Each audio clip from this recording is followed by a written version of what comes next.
એકદમ ઇન્સ્ટન્ટ બજાર જેવો જ દૂધીનો હલવો, તે પણ 10 જ મિનિટમાં રેડી કરીશું. વાવ, તમે જોઈ શકો છો એટલું સરસ ટેક્સચર.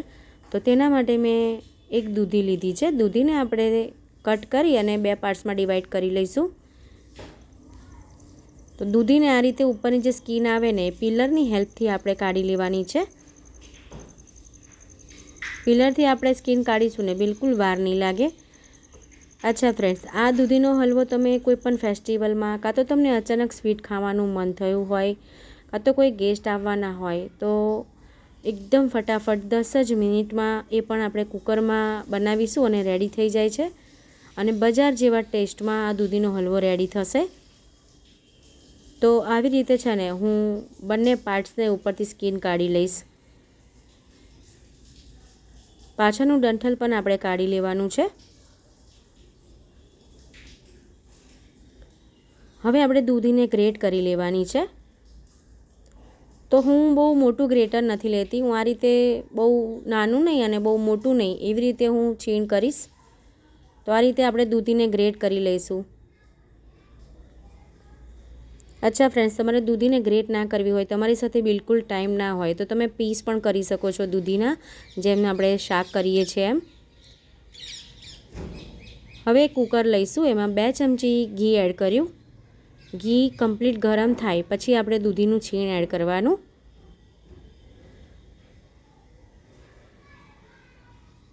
તો આ હલવો એકદમ યુનિક સ્ટાઇલ, એકદમ યુનિક રીતે છે. મેં 2 થી 3 વાર બનાવ્યો, બિલકુલ વાર નથી લાગતી અને ટેસ્ટમાં બિલકુલ બજાર જેવો જ લાગે છે.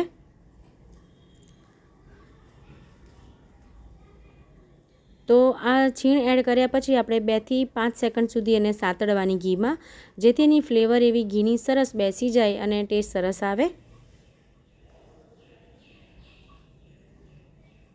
તો ફ્રેન્ડ્સ, આ એકદમ યુનિક રીત છે, એટલે મેં તમારી સાથે રેસીપી શેર કરી. તમે ઇન્સ્ટન્ટ ફટાફટ 10 જ મિનિટમાં આ હલવાને બનાવીને રેડી કરી શકો છો. તો મારી સ્ટાઇલમાં આ રીતે એક વખત જરૂરથી ટ્રાય કરજો ફ્રેન્ડ્સ.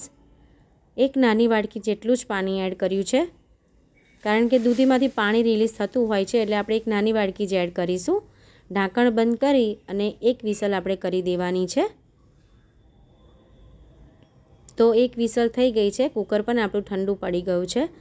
વાવ, તમે જોઈ શકો છો દૂધી એટલી સરસ આપણી કૂક થઈ ગઈ છે. તો આ સ્ટેજ પર તમને એવું લાગે કે પાણી વધારે છે, તો તમારે પાણી વધારાનું કાઢી નાખવાનું, એ વાતનું પણ ખાસ ધ્યાન રાખવાનું છે. નહીંતર તમને દૂધીનો હલવો બનતા ખૂબ જ વાર લાગશે. તો તમે જોઈ શકો છો આમાં બિલકુલ પાણી નથી રહ્યું, કારણ કે આપણે પાણી માપનું જ એડ કર્યું હતું.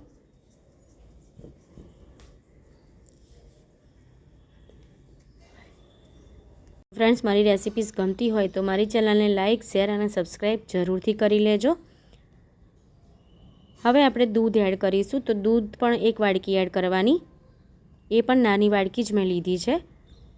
તો માવો પણ આપણે નથી યુઝ કરવાના. એક સિક્રેટ ઇન્ગ્રીડિયન્ટ્સ એડ કરીશું, જેથી દાણેદાર એકદમ સરસ બજાર જેવો થશે. દૂધ એડ કર્યા પછી આપણે કન્ટિન્યુ એને હલાવવાનું.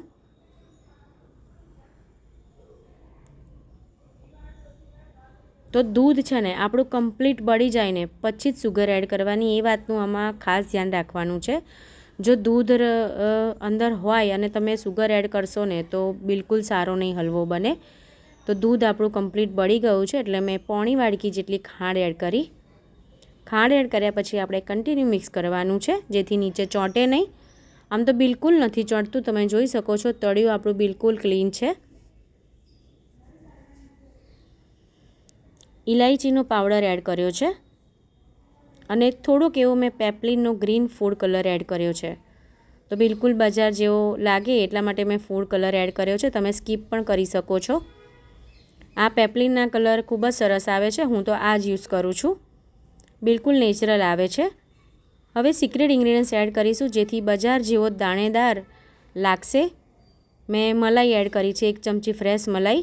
બસ રેડી છે આપણો દૂધીનો હલવો. તમે સ્ટ્રક્ચર પણ જોઈ શકો છો, એકદમ દાણેદાર બન્યો છે. જો હું તમને બતાવી દઉં, વાવ, તમે જોઈ શકો છો.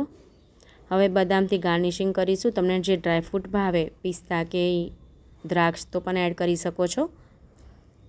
તો રેડી છે આપણો ઇન્સ્ટન્ટ 10 જ મિનિટમાં બની જતો દૂધીનો હલવો.